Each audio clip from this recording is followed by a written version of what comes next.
Assalamualaikum warahmatullahi wabarakatuh.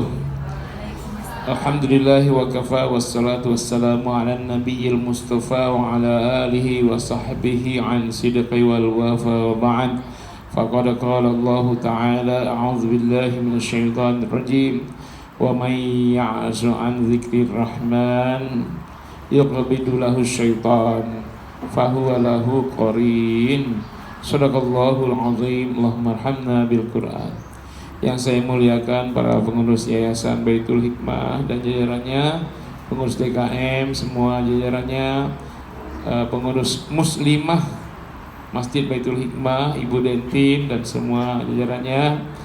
Kemudian kepada kepala sekolah Bait Qurani dari RA dari TK, Ibu Ilmi Budianti, Ibu Eli Budianti MPD, Ibu Kepala Sekolah Kutab, Ibu Ilmi Alitrus SAG, dan semua para asatiz wal asatidah serta para wali santri sekalian yang saya muliakan.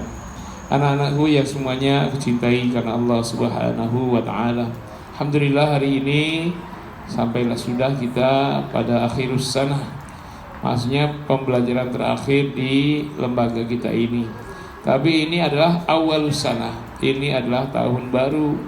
Kita baru hari pertama ini tahun 1448 Hijriah. Jadi saya mengucapkan yang pertama selamat pada anak-anak sekalian yang sudah selesai studinya untuk jenjang RA atau TK. Dan sekali lagi selamat tahun baru Islam 1448 Hijriah. Dan sekaligus mohon maaf pada Bu Ilmi, hari Sabtu yang lalu saya tidak bisa hadir karena saya sudah ada akad jauh beberapa bulan sebelumnya untuk tausiah nenek-nenek dan kakek-kakek, ya, pengajian lansia di Masjid Cud Mutia. Nah, jadi ada acara untuk anak-anak yang paling muda, ada acara untuk nenek kakek yang paling tua. Ya, saya susah milihnya, tapi karena mereka yang duluan, ya sementara saya ngisi ke sana. Tapi hari ini alhamdulillah saya bisa sampai jam setengah 10 insyaallah. Yang penting sekali kepada Bapak Ibu sekalian, saya mengucapkan selamat karena sudah benar Bapak Ibu memilih untuk pendidikan anaknya bersama Al-Quran. Ayat yang saya baca tadi surat Az-Zukhruf ayat 37. Wa may ya'shu an dzikrir rahman, barang siapa yang ingkar kepada peringatan Allah yang Maha Rahman, yuqbidus syaitan, maka ketempelan syaitan, maka Allah menempelkan syaitan baginya.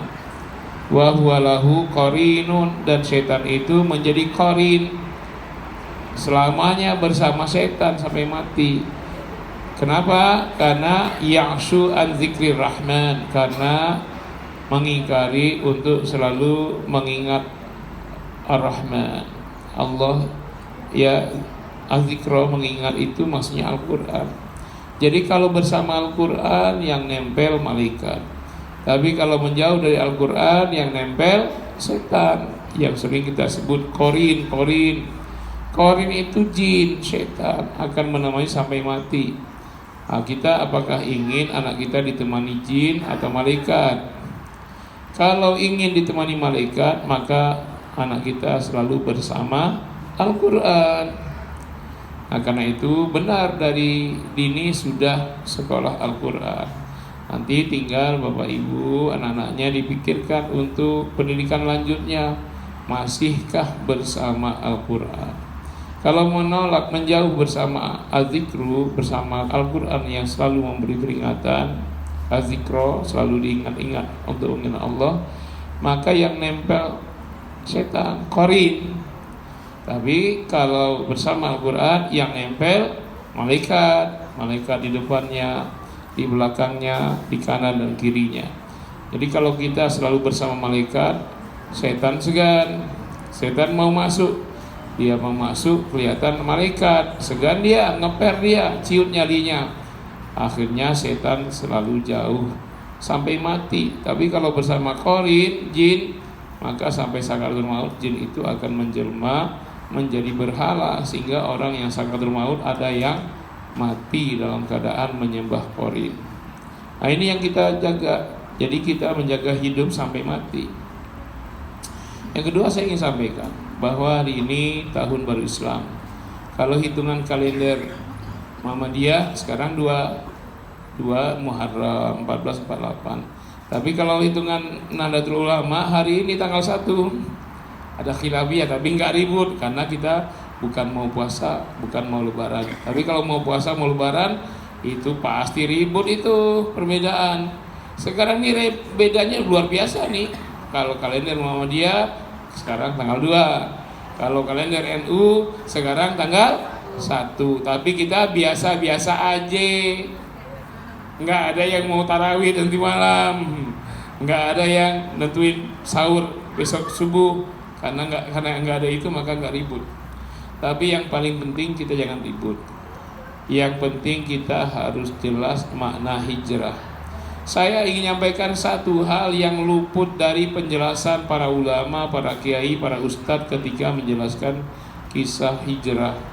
Hijrah itu, para sahabat itu mengorbankan nyawa untuk merubah dunia. Bukan cuma harta, tapi nyawa. Ada yang putus dari kisah hijrah. Ketika Nabi sampai ke Madinah, disambut oleh para sahabat. Nabi dan para muhajirin yang hijrah itu semuanya miskin, karena waktu hijrah itu tidak membawa harta. Harta tinggal di Mekah semuanya. Perjalanan dengan berkuda, onta atau jalan kaki. Bekal hanya cukup untuk perjalanan. Sampai ke Madinah itu 8 hari 8 malam. Kalau Nabi 12 hari 12 malam. Kenapa? 4 harinya singgah ke Kuba. Singgah ke Kuba sebentar, satu kampung Kuba itu masuk Islam semua. Dan berhasil mendirikan satu masjid, Masjid Kuba. Bayangkan, mu'alaf bikin masjid 4 hari selesai. Ayo, kita bikin masjid kemarin berapa tahun? Bayangkan 4 hari selesai, hebatnya ya mu'alaf tuh. Sehingga masjid pertama kali itu Masjid Kuba. Hadiahnya luar biasa. Kalau bapak ibu umroh, haji, nanti sholat tuh 2 rakaat di Masjid Kuba, sholat sunnah.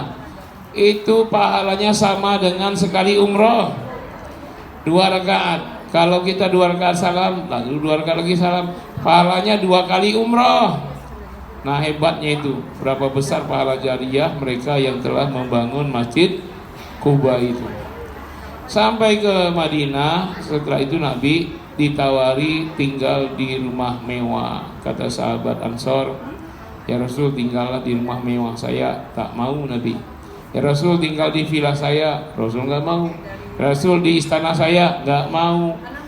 Biarkanlah kuda saya berjalan. Di mana dia parkir, di situ kita akan bangun masjid, dan disitulah saya akan tinggal, kata Rasul. Kudanya parkir di tanah kosong milik 2 anak kembar yatim, Sahal dan Suhail. Maka dibangunlah di tempat parkirnya onta Nabi itu, dibangun Masjid Nabawi. Nabi pun tinggal di sana. Nabi hijrah itu gak bawa harta, miskin. Kemudian para sahabat juga miskin. Baju compang-camping sudah kumuh. Orang pindah dari Mekah ke Madinah miskin-miskin. Lalu ada sejarah yang putus, disampaikan Ustaz kita. Nabi memimpin Madinah. Nggak begitu ceritanya Pak, kisahnya Bu. Di Madinah ada 22 suku, mayoritas masih musyrik dan kafir. Yahudi saja 4, Bani Nadir, Qainuqa, Quraiza, dan Bani Ahmad di perbatasan Madinah. Yahudi, Majusi penyembah api, Nasrani Najran, Nasrani penyembah berhala Trinitas. Mana mau mereka menjadikan Nabi sebagai pemimpin, mana mau. Orang datangan, miskin-miskin, baju compang-camping, jadi pemimpin tertinggi, mana mau. Nah, sejarahnya disampaikan Ustadz kita, Nabi jadi pemimpin ketika hijrah. Ada proses. Nggak bisa Pak tiba-tiba orang miskin, walaupun Nabi ya sangat tidak ada kendaraan pun tak ada, tak punya rumah pun dari tanah anak yatim, bukan tanah donatur kaya raya. Jadi pemimpin itu kesalahan dalam sejarah Isra Mi'raj. Jadi Nabi belum. Setelah membangun Masjid Nabawi, Rasul menyatukan intern umat Islam dulu. Yang hijrah dari Makkah, Muhajirin. Yang Muslim di Madinah, namanya Ansor. Dari dua suku, Aus dan Khazraj. Dua suku, berarti ada 20 suku. Kafirin, musyrikin, munafikin. Ya, mana bisa tiba-tiba hijrah jadi pemimpin. Nah, kenapa Nabi jadi pemimpin? Dalam sejarahnya langsung Nabi menandatangani piagam Madinah bersama dua suku. Salah kaprah. Nabi membangun pasar di samping kiri Masjid Nabawi. Dari situ mulai gerakan. Tidak ada satu muslim pun yang belanja di warung kafir, di warung Yahudi. Semua belanja di warung muslim. Dan lembaga pendidikan di masjid itu bukan hanya untuk sholat. Umat Islam bersatu padu, kata Nabi, hum ummatun wahidatun min dunin nas. Muhajirin Ansor Muslim ini umat satu padu, berbeda dengan umat lain. Hanya 10 bulan barulah ekonomi dipegang umat Islam. Nabi menjadi kekuatan luar biasa. Muncul orang kaya, Abdurrahman bin Auf, ya, muncul Utsman bin Affan, semua.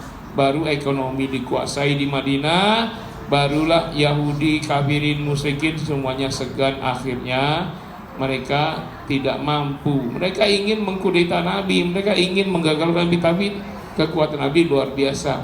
Karena apa? Umat Islamnya mendukung. Nah, nggak ada yang belanja di warung kafir. Saya tanya sekarang, Bapak Ibu beli beras di mana? Warung Pak Haji apa di Indo April? Apa di Alfa Januari? Nah, coba. Di situ di masjid ada lembaga pendidikan, anak-anak semua belajar situ. Nah, sekarang kita sekolahin anak di mana? Sekolah kafir apa sekolah muslim? Semua akan dihisab. Bayangkan baru 2 tahun hijrah sudah pegang ekonomi, barulah Nabi bisa jadi kepala negara. Barulah piagam Madinah ditandatangani dengan kepala negara Nabi, di bawahnya 22 agama, bukan kayak Indonesia cuma 6 agama. 22 agama, tapi Nabi berhasil memimpin karena memegang ekonomi dan pendidikan. Karena tak ada seorang pun muslim yang belanja di warung kafir. Tak ada satupun muslim yang nyekolahin anaknya di sekolah kafir. Nah, sekarang saya tanya Bapak Ibu, di mana anaknya nyambung sekolah? Di Stella Maris. Di apa ya? Era Labora. Apa iya di Santa Ursula? Apa di ST Jones? Apa ST itu? Setan. Setan John. Jangan sampai. Tidak pernah begitu. Coba bayangkan 2 tahun hijrah diserang oleh pasukan kafir. Ribuan pasukan perang Badar, Nabi berhasil mengalahkan mereka. Terus diserang sampai tahun ke-6 Hijriah. Seluruh dunia dalam perang Ahzab itu gabung kafirin, Persia, Romawi, nyerang Nabi di Madinah, tak berhasil. Nabi berhasil menang dalam perang Ahzab awal tahun ke-6 Hijriah. Barulah setelah perang Ahzab itu selesai Nabi pidato. Setelah ghanimah emas semua rampasan perang, Nabi berkata, Al-an nakhruju, mulai tahun ke-6 Hijriah kita yang keluar, naghzuhum, kita yang serang Persia, kita yang serang Romawi. Bayangkan negara baru berusia 6 tahun akan menaklukkan negara adidaya yang telah berkuasa 600 tahun. Bukan satu negara, 2 negara besar dan seluruh negara kecilnya, Persia dan Romawi. Hanya sampai tahun ke-10 terjadi Futuh Makkah, seluruh semenanjung Arab Islam semuanya. Wa ra'aitan nasa yadkhuluna fi dinillahi afwaja. Kau lihat manusia berbondong-bondong masuk Islam karena hijrah. Ya, hijrah ibu-ibu, sekarang hijrahlah. Siapa yang masih di rekening konvensional, hijrah bank syariah. Siapa yang menghabiskan dananya servis mobil dan motor di bengkel Cina kafir, servislah di warung Pak Haji. Yang beli beras di warung kafir, warung muslim. Sekolahkan anak bersama Al-Quran sudah tepat di sini. Di tempat lain yang juga Al-Quran. Nah, sambungannya nanti SD-nya, kutabnya, ibtidaiyah, jangan lari dari Al-Quran. Nanti ketempelan setan, korin. Al-Quran itu Pak, surah Az-Zukhruf ayat 37, ayat 28 tambah 7, 35, ya ayat 35.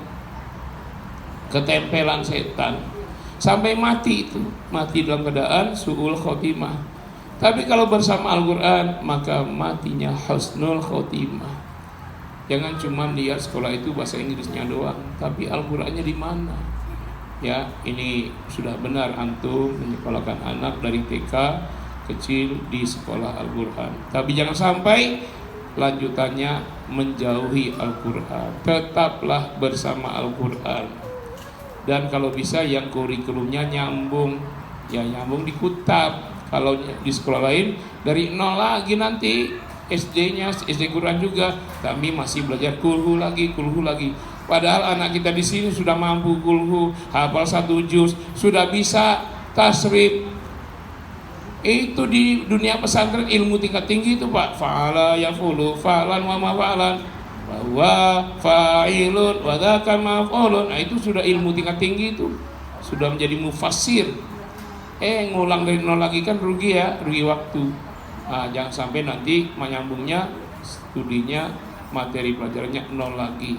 Tinggal nyambung. Ya, ini dipertanggungjawabkan yaumil akhir. Uang Anda yang Anda keluarkan untuk pendidikan anak, 1 rupiahnya akan dihisab di yaumil akhir. Kemana disekolahkan? Sekolah yang menunjang akidahnya atau yang akan menyebabkan dia murtad, itu semua akan dihisab.